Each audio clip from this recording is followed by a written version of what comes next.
Hi and hello watch fans, and welcome back to Geneva Watch Days 2025 in the glass igloo outside the Pavillon by Lac Léman. In the centre of watchmaking we are joined by Emmanuel Bouchet and Aurelie Picaud of Emmanuel Bouchet, the brand, the talk of the town, the most exciting new thing on the block, and we're about to learn a little bit more about it thanks to these two lovely guests. Welcome to you both to the studio. Thank you. Welcome. And if you're thinking, why am I sitting next to Rob? It's hot and steaming here. And sitting with Rob is Extremely steamy. very, very nice. But there's a reason why I'm here. Usually we only have 3 in the igloo because we simply don't have enough space and not enough mics. But what I love most doing on the real-time show is going into an interview blank. We're good at that. And I've been following the brand a little while. And I don't know much about it. I was looking forward to this so much. Unfortunately, we didn't have time to schedule this earlier in the week, but I could not miss this whatsoever. So I'm very excited for the story. Who goes first? Who goes first? Let's get a little bit of background. Let's start with a history, and then we'll have a look at some of the watches that you've brought along. Because to be quite honest, I caught a glimpse of one that Emmanuel had in a case, and it blew me away. So I can't wait to learn more about it. Okay, so maybe a little bit of a background, actually. So Emmanuel is coming, I think it's important to mention, he's coming from a family of watchmakers. His father were both watchmakers.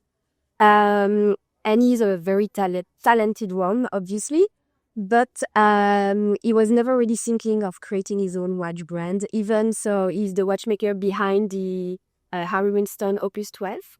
And even at that time, he never thought of really doing this brand. But then, one day he had he was really completely struck by a statement about time that he heard on the radio.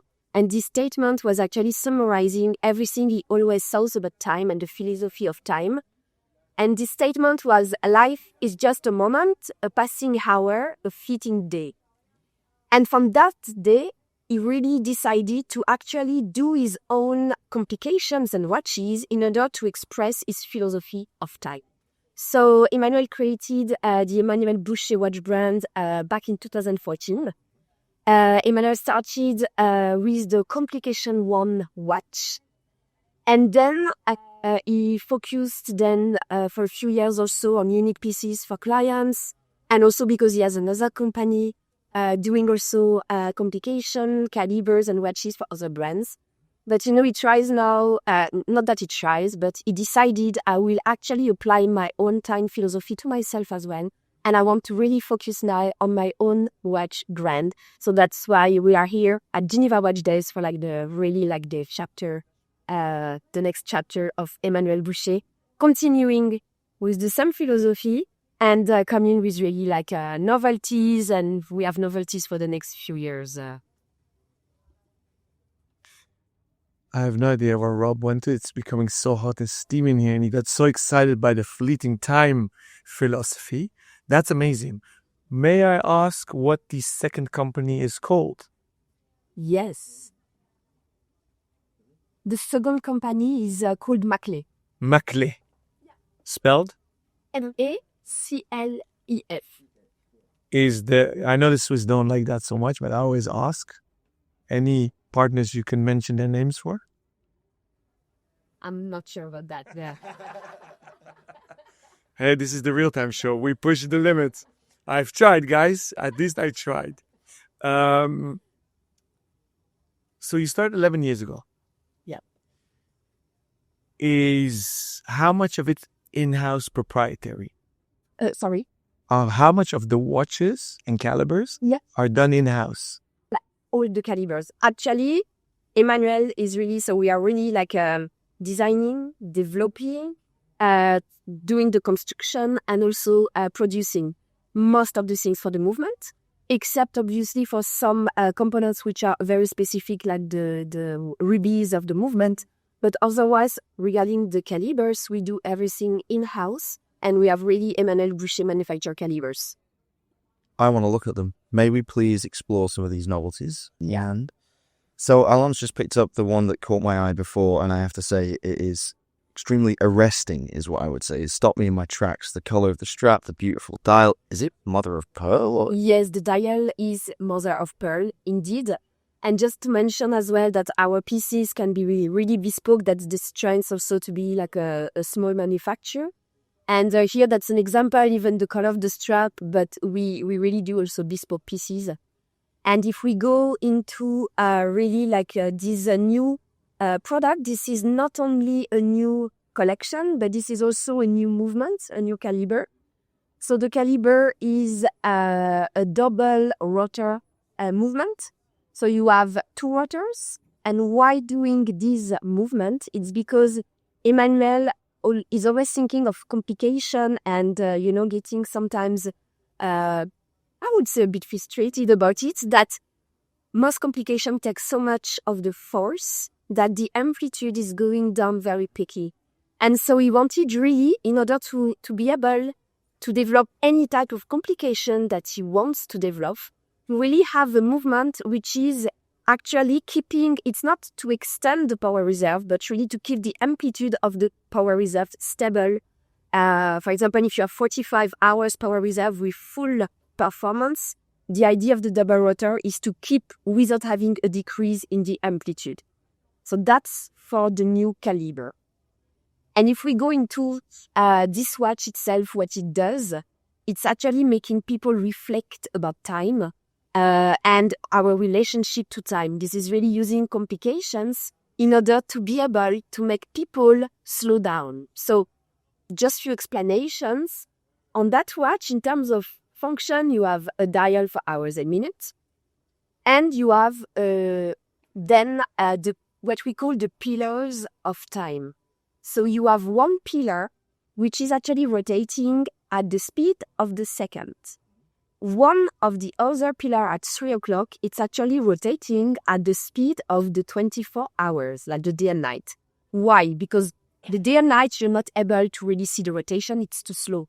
Emmanuel wants actually to make people understand and to be reminded that actually, in life, many important things happen and you do not even realize that an hour has passed, that actually a day has passed or your life has passed. So this watch is really about reminding you that you should also, even if you do not see the rotation, thanks to the location of the stones on the pillars of time, you see that they have moved. You will never see yourself the rotation, but you have to be reminded to slow down and look at the details and focus on the right now.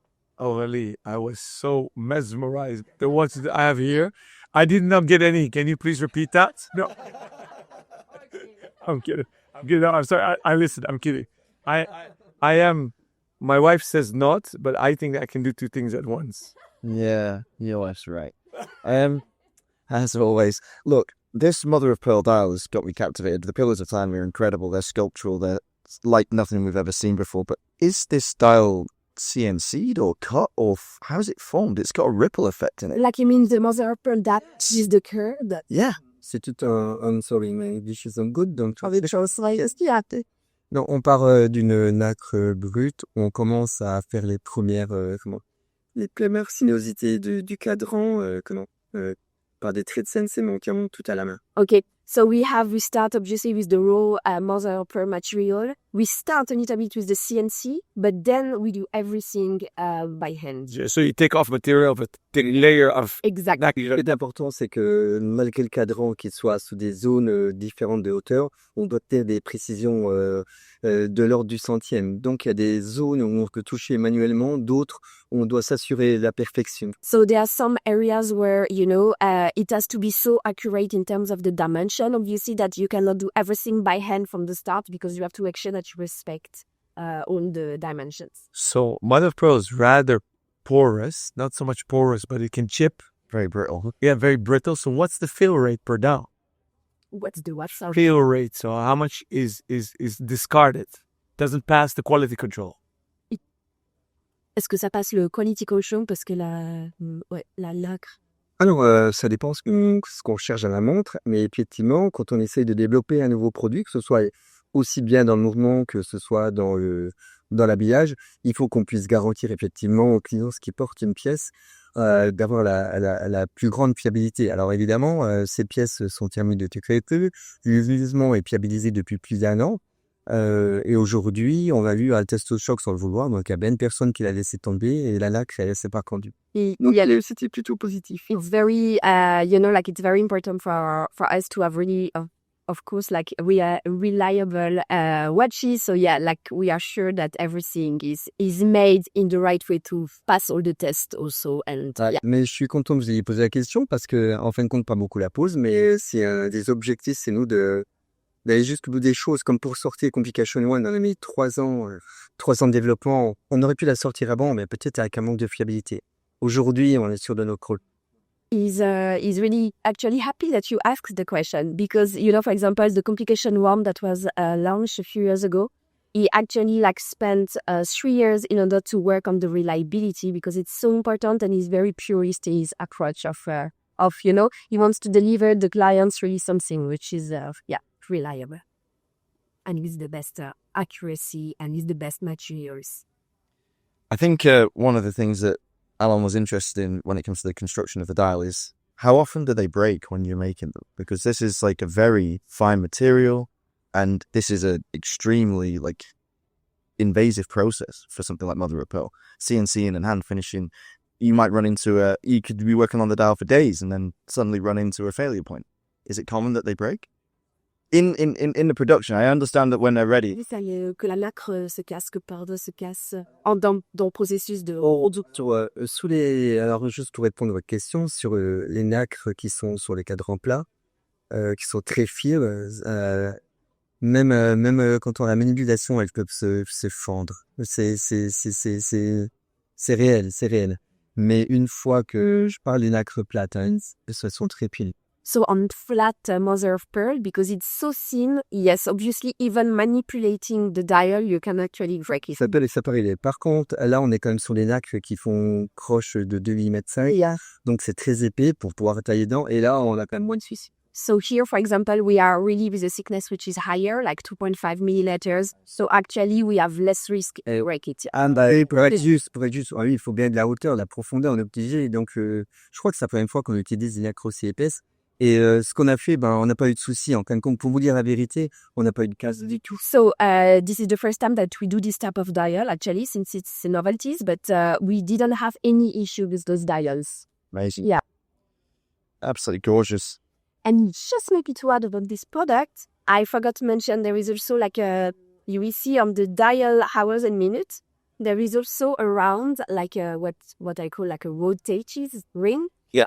And this is actually not like a rotor that we go randomly from left to right depending on the movement of the wrist. It's actually only going clockwise for 2 reasons. So first, Emmanuel wanted to prove that thanks to the double rotor movement, you have enough energy to be able to move this ring in gold with diamonds, which is quite heavy, and also to control the fact it's only going in one direction clockwise. And the philosophical explanation, we want really people to understand that you never go back in time, so do not bother that they passed all the time. Just focus on the right now and what's in front of you. There's something on the case back that's jumped out to me here. It may not be visible on the video, but if you look at the rotor, surrounding the rotor there is a line. Oh, there you can see it right there. Is that a second crystal or is it an engraved crystal? The rotor is surrounded by this line here that's engraved on the crystal. Is it? Hollowed out. Yeah. Is it hollow out, maybe? Oui, non. Ah oui. Did they hollow out the case back? De case back, the glasses casebate et de sapphire. Yes, a sapphire crystal. Yeah. But this line around the rotor. Did they cut out material? Yeah. And make space? Non, et le saphir a été creusé en profondeur pour mettre la masse le plus proche. Does it, it's a very interesting question because actually the sapphire crystal has been not curved, but what's the word in English? Engraved? Put in depth in order that you have the space. They cut that space to move. They thin a cutout in the sand. Thank you. That's the word I was looking for. Yeah. So my guess was good. That's a good sound right now. Incredible. Absolutely incredible. I've never seen that before. Oh, this is a watch of many firsts. Tell me, how much How much do we have to pay to get one of these on our wrists? So for this watch, 112,000 Swiss francs. How much? 112,000 Swiss francs. Bargain. Bargain. We'll take 3, please. Each. They pay On a well at Geneva. No, but on a serious note, it's a lot of money, but it's reasonable. How many pieces do you make per model and in total per year over the brand? So we work more, like it's not that we produce like a number of watches at the same time, because we want also to be able to build a relationship with the clients, and we prefer actually having, for example, for this watch, having the components all ready, and then to be able to maybe have, if the client prefers a color dial, we would make the dial. So it's that everything is ready in terms of the movement component and case, but then we can set the case depending on the request. We can have another dial, another strap. So it's actually not that we have all the pieces produced in once, and we want to, I always say, give, fresh from the oven, the watch to the client and involve the client as well. It's actually, what we love doing, so. I think you've worked for the big groups. You gave me a very political answer. Don't like anything. No, but on a serious note, Aurelie, are these models limited, or don't you work with limited editions? So they are limited by production itself. Yeah. Then we do also sometimes limited edition. For example, we have like a limited edition of the Complication 1 watch with a full sapphire case. And like it's so delicate to do, that's a 5 pieces limited edition. So yes, sometimes we do limited edition. Otherwise, it's not limited by the production itself. And how can consumers buy them besides going direct to you guys? So that's also a very good question. So we like working directly with clients, but also we are starting really now to talk to some partners. So what's important for us is to have, even if that's only a few partners, to have the right partners, again, to build this relationship with them and have, partners who are actually able also to understand, take the time to understand the watches and be able to tell also the story that those watches tell. So, yeah, that's... And you have retailers currently selling the brand? Yeah, we have so when Emmanuel started the brands, we had already a few retailers, for example, in the US. And now we start also, rebuilding a little bit as well the distribution. So, for example, we will start in Geneva with Salon des Horlogers, really this type of retailers who are very specialized into this type. Please mention the names, feel free. If you know them by heart, who do you have in the US? So we had in the US like a Provident jewelry, but because again we are starting this new chapter, we have really now to explore how we develop. We have a lot of retailers listening. How should they reach you? Oh, please contact us directly. There is the website. There is an email address info@emmanuelbouchet.com or directly to me, my first name, aurelie.picaud@emmanuelbouchet.com. And then we are always very happy to talk to anyone and also to make people discover the manufacturer. So our doors are open. Aurelie, Emmanuel, thank you so much for spending time with us. Thank you It's a real pleasure. for spending this time with us. And thank you for our gifts. Yeah, we very generous. Like, this goodie bag, we are not influencers. We're journalists and we're objective, but this time we'll make things. Will we take a gift? Yeah, as soon as I press the theme tune, just start running. Okay. Too early. Join us very soon for the last live interview of Geneva Watch Days 2025.